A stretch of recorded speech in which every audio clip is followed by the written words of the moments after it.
My name is Javier Rodriguez. I play with Florida team this year, and I also do the A2 for the national team, which is developmental.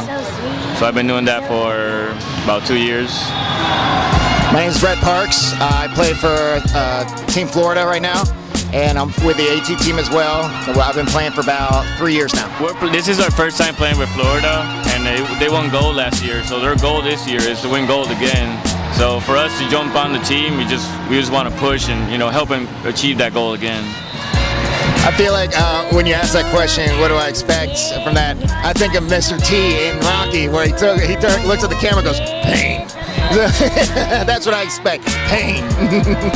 No, and it's going to be exciting because we have a lot of friends that practice with us in A2 and stuff, and we usually play together, and this time they're all over in different teams. So it'll be fun to play against each other and stuff.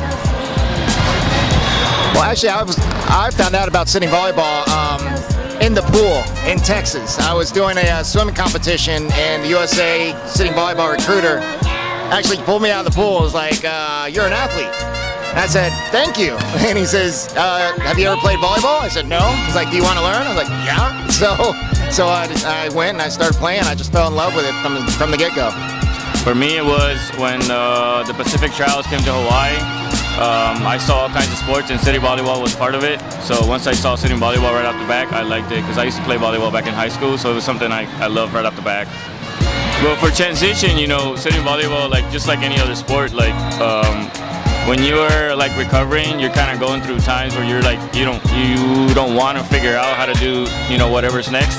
But as soon as you get into sports and you start doing stuff that you don't think you could do, it helps you go back home and say, you know what, if I got in the court and I did this, I can definitely get up and do whatever I'm trying to reach for, whatever I'm trying to take a next step or whatever it is. In the Navy, in the Marine Corps, in the services, we're a team, and we play as a team, and our mission is team oriented. So when we get injured and we're retired, we kind of lose ourselves a little bit because we're part of this family, this team, and now there's nothing. Well, adaptive sports enables us the ability to be a part of a team again, and that really fills a void in our lives. I don't play wheelchair basketball. I am not good at that. I'd want to get out and fight somebody. I swim. I do discus and shot put, and I also what else do? Race chair, I guess.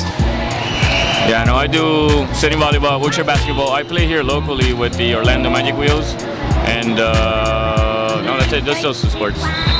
Freedom is a standard poodle, but don't tell him that. I don't have the heart to tell him. He thinks he's a big dog. No, I have a little bit of PTSD, so I suffer from that a little bit. And my therapist was like, "Do you think you'd benefit from a service animal?" I'm like, "Yeah, I guess. We'll try it out."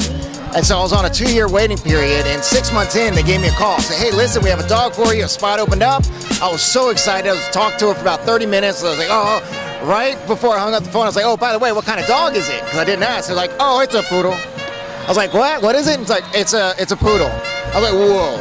Pump the brakes on that. I'm 225 pounds. I got a reputation to uphold. And she's like, Brett, go Google standard poodles, read the history behind them, then call me back. So I did, and I found out they're originally bred as hunting dogs, and I love him. He's great. So I took a chance on him, and now I'm spoiled. All I want are poodles now. Thank you guys so much for covering this and supporting this. This is great.